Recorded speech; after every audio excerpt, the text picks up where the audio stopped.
그들을 위해서 용서를 구한다. 이건 참 있을 수 없는 일이죠. 우리 인간으로서는 도저히. 누군가가 내 손에 못을 받고 있는데 내가 그 사람을 그 즉시로 용서한다?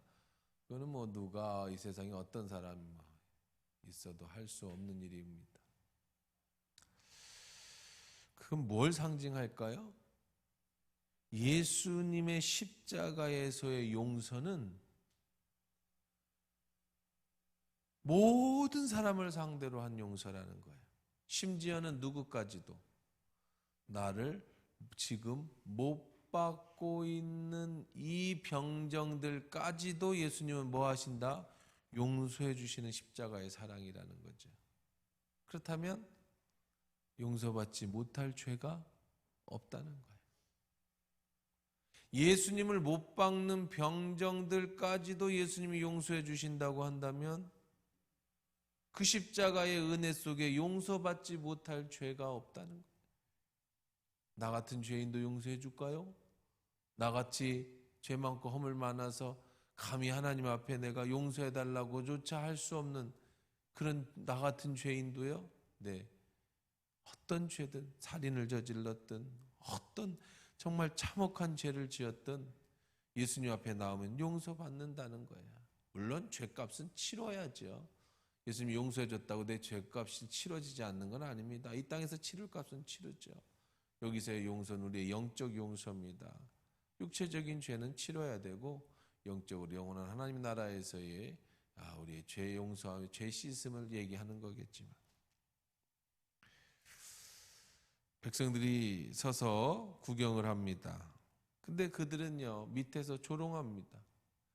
예수님이 벌거벗은 채로 매달려 십자가의 고통에 몸부림치고 있는데 밑에 있는 민중들은, 밑에 있는 백성들은, 밑에 있는 고관들은 예수님을 비웃습니다. 그 비웃는 건 딱 하나예요. 예수님이 지금까지 행하신 일들을 비웃지 못합니다. 죽은 자를 살리신 것을 비웃겠습니까? 오병이의 기적을 일으키신 걸 비웃겠습니까? 아픈 사람을 고쳐준 걸 비웃겠습니까? 모든 사람들의 비웃는 건 딱 하나입니다. 왜 너 자신을 못 구하냐? 다른 사람을 구하면서, 다른 사람의 배고픔을 해결해 주면서, 다른 사람의 병은 치료해 주면서, 다른 사람은 죽은 사람도 살려내면서 왜 너는 너 자신을 못 구원하냐? 그러니 너는 메시아일 수가 없다. 백성들이 서서 구경하는데 관리인들이 비웃어 이르되 저가 남을 구원하였으니 만일 하나님의 택하신 자 그리스도이시면, 이 그리스도이면 자신도 구원할지어다. 어떻게 얘기하더라? 비웃으면서 얘기하더라는 거예요. 예수님이 자기 자신을 구원했더라면 저와 여러분들은 구원받지 못합니다. 그런데 저와 여러분을 구원하기 위해서 예수님이 자기 자신을 희생하신 거예요. 근데 사람들은 그것을 거꾸로 비웃어요. 군인은 36절에 보니까 희롱을 했다. 비웃음을 뛰어넘어, 비웃음은 혼자서 비웃는 거라면 희롱은 예수님을 상대로 희롱하는 거예요. 그러면서 말합니다. 37절에 내가 만일 유대인의 왕이면 너를 구원하라. 똑같지요. 이들이 희롱하는 것, 이들이 비웃는 것 다 똑같습니다. 네가 유대인의 왕이면, 네가 메시아면 너를 구원해봐. 너를 구원해야 나를 구원해 줄 거 아니냐. 그 위에 유대인의 왕이라는 쓴 패가 있다. 아이러니죠. 진실과 비웃음이 막 교차되고 있습니다.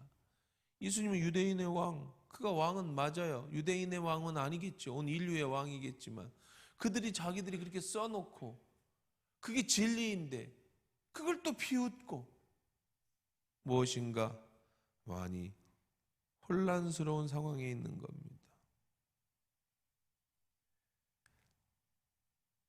심지어는 옆에 있는 같이 예수님과 함께 못 박혀 죽은 그 행악자 하나도, 여러분 못이 박혀서 죽을 정도면 예수님이야 뭐 우리 죄를 위해서 그러신다 하지만 자기 죄 때문에 못 박힐 정도의 죄를 지었다라는 건 그 당시에 아주 공개 처형을 당하는 거니까 큰 죄인인 겁니다.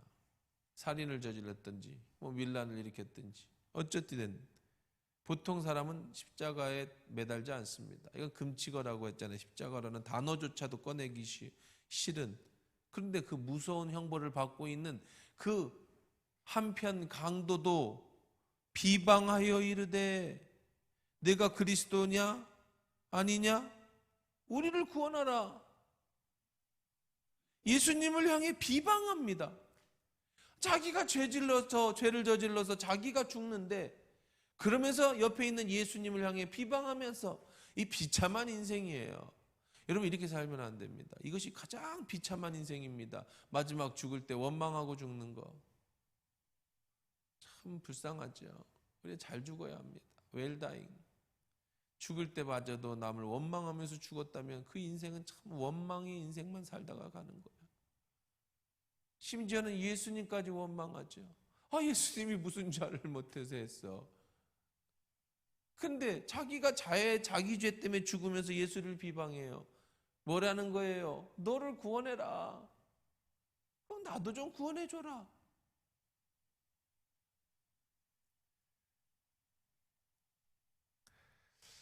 근데 거기 딱 한 사람만, 그 중에 딱 한 사람, 예수님을 알아보는 한 사람이 있었어요. 물론 밑에 뭐 기도하는 여자들이라든지 제자들이 이런 사람이 아니고, 그 무리 중에 예수님을 때리고 박해했던 군인들 중에, 대제사장 중에, 이런 사람들 중에, 심지어는 오른쪽에 있는 군병 중에, 그 죄인 중에, 그 모든 사람 중에 딱 한 사람이 예수를 알아보는 사람이 있었어요. 그게 누구냐면 한편 강도입니다. 다른 편에 있던 강도입니다. 그가 이렇게 얘기합니다. 하나는 그 사람을 꾸짖어 이르되, 40절이죠. 내가 동일한 정죄를 받고서도 하나님을 두려워하지 아니하느냐. 이게 회개입니다. 회개가 뭐예요? 나의 잘못 때문에 내가 고통을 당하는 걸 기꺼이 인정하는 것이 회개예요. 내가 잘못했으니까 그럼 내 죄를 용서해 주시니까 나는 곧 벌을 받지 않게 해 주십시오. 그건 회개가 아니에요.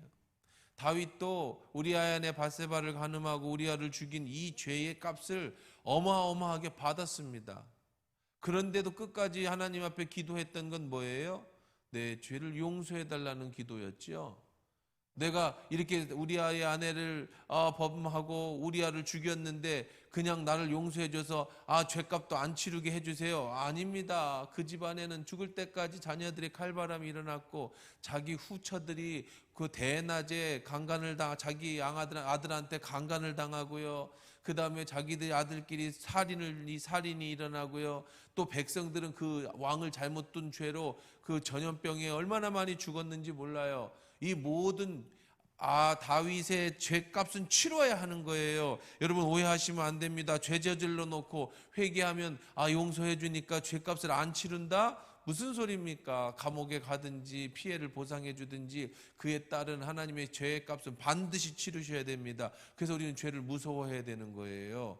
여기서 용서는, 예수님의 용서는 무슨 용서예요?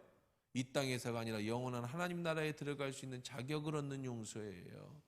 회복을 말하는 거죠. 내 죄값을 없애주는 게 아니에요. 죄값은 치르셔야죠. 그래서 이렇게 얘기합니다. 야, 네가 잘못한 너의 죄값을 네가 받는 것은 당연한 건데 네가 왜 예수님한테 그렇게 비방을 하냐. 이 사람이 행한 것이 옳지 않은 것이 없다. 예수님은 인정합니다. 예수님이 잘못한 게 뭐가 있냐. 결정적으로 이 사람이 정말로 대단하다는 거는요, 이렇게 얘기합니다. 참 이 말씀 한 구절에 놀라워. 아마 이 한편 강도가 무슨 죄를 저질렀는지는 성경에 나와 있지는 않지만, 어쩌다가 십자가에 매달렸는지는 알 수는 없지만, 그는 하나님 나라를 알고 있었던 사람이에요. 그는 구원과 복음에 대한 정확한 진리의 말씀을 꿰뚫고 있던 사람이었어요. 마지막 유언처럼 예수께 부탁하는 말이 뭐냐면 42절입니다. 이르되 예수여, 당신의 나라에 임하실 때 나를 기억하소서. 예수의 나라가 이 땅에 이루어지지 않는다라는 걸 알고 있었어요. 어떻게 이 죄인이 이런 비밀을, 엄청난 영적 비밀을 알고 있었을까?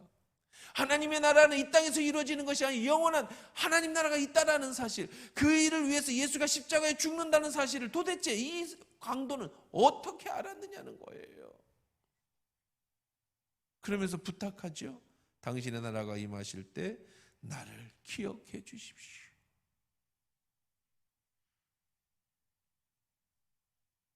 Jesus, remember me when you come into your kingdom.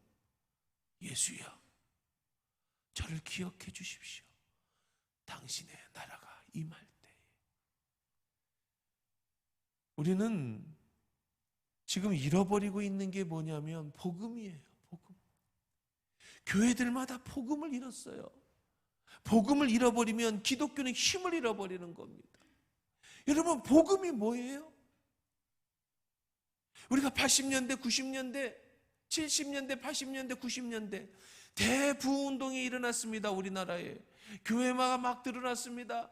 막 복음의 전도의 열정이 불었습니다.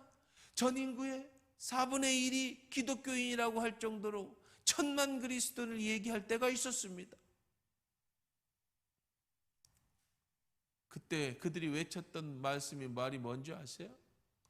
예수, 천당, 불신, 지옥이에요. 지금 그렇게 외치고 다니면 사람들이 다 고개를 돌려버립니다. 믿는 여러분들까지도 고개를 돌려버리죠. 아, 왜들 저래? 저런다고 교회를 다녀? 물론 그렇게 전도하는 법이 지금 시대에 안 맞을 수 있는데, 그러나 그 말을 한번 들어보십시오. 예수를 믿으면 어디를 가요? 천당을 가는 거예요. 예수를 안 믿으면 어디를 가요? 지옥을 가요.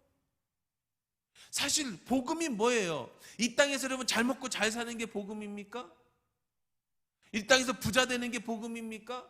그러면 우리보다 안 믿는 사람이 훨씬 복음에 합당한 사람들이에요. 예수 믿는 사람들은요, 부자 되기 어려워요. 왜요? 정직하게 살면서 어떻게 이 세상에 부자가 됩니까? 속이고 싸우고 내 거라도 하나도 놓치지 않고 악착같이 살아야 부자가 되는 거예요. 그래 잘 사는 겁니다.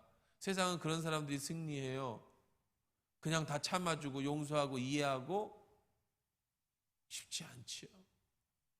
예수를 믿는다라는 것은요, 복음이라는 것은 이 땅에서 잘 먹고 잘 사는 것만을 얘기하는 게 아니에요. 진짜 복음은 예수 천당이에요. 마지막에 심판이 있을 겁니다. 그 심판 앞에 우리가 행한 모든 것이 하나님 앞에 낱낱이 드러날 날이 있을 겁니다. 그리고 영원한 영생에 이르게 될 것이에요. 그 나라를 위해서 오늘 우리는 십자가를 지고 주님을 따르는 거죠.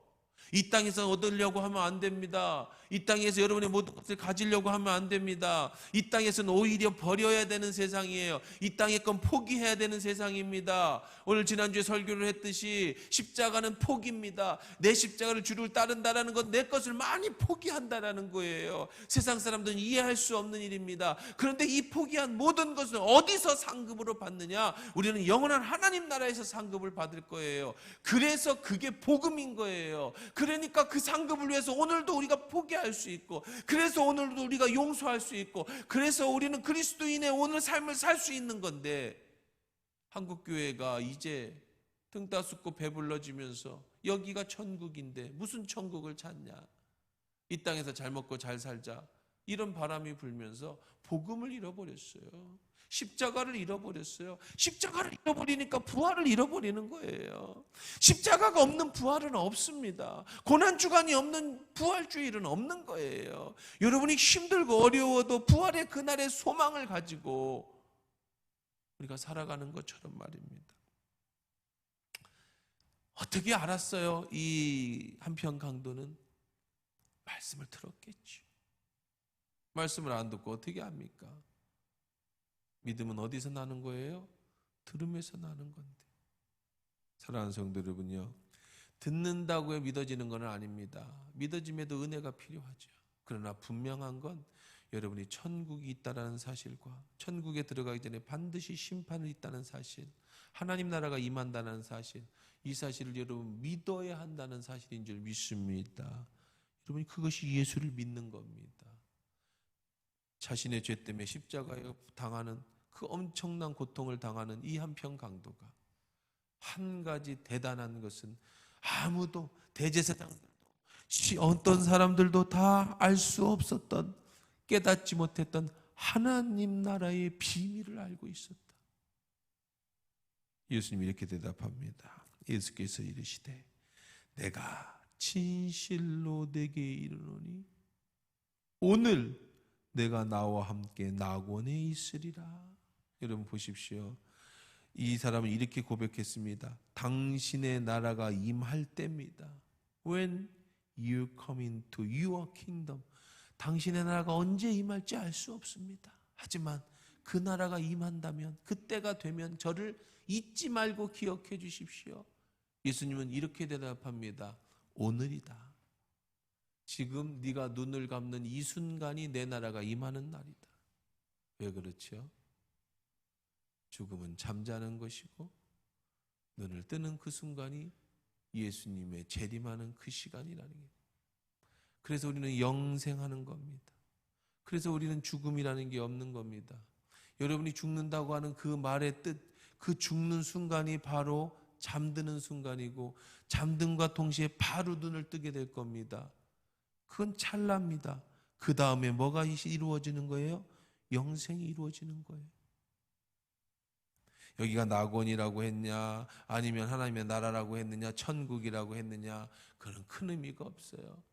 눈을 뜨면 그 순간이 바로 예수 그리스도를 만나는, 우리 죽은 엄마가 지금, 우리 죽고 돌아가신 아버지가 천국에서 하나님과, 그건 우리들이 위로해 주는 얘기지요. 눈을 뜨면 다 같이 만날 겁니다.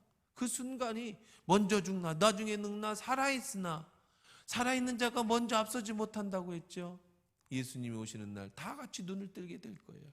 그러니 우리의 인생은 죽음이 없는 거예요. 사실은 영생을 얻는 겁니다. 영원한 삶을 얻는 거죠. 자신의 죄 때문에 이 땅에서는 십자가의 죄값을 치르고 있었던 그 한편 강도지만 그는 이 순간에 죄의 용서를 받습니다. 그리고 주님으로부터 인정을 받죠. 아니야. 이 순간이야. 오늘이야. 지금이야. 넌 나와 함께 낙원에 있을 거야. 사랑하는 성도 여러분이요. 어떻게 살아야 잘 사는 겁니까? 몇 번 살아본다면 다음 생에 잘 살아겠지만 한 번밖에 없는 이 인생입니다. 잘 사는 건 다른 것이 없어요. 하나님의 나라가 있다는 사실을 믿으시고요. 심판이 있다는 사실을 믿으시고 오늘의 십자가의 고난은 나중에 부활의 영광이 있다는 사실을 믿으시고 오늘도 여러분에게 주어진 그 십자가를 지고 포기할 것은 포기하면서 주님 나라를 꿈꾸며 주님을 따라가는 저와 여러분 되시기를 주의 이름으로 축원합니다. 용서받지 못할 죄가 없습니다. 다 십자가 앞에 내려놓으십시다.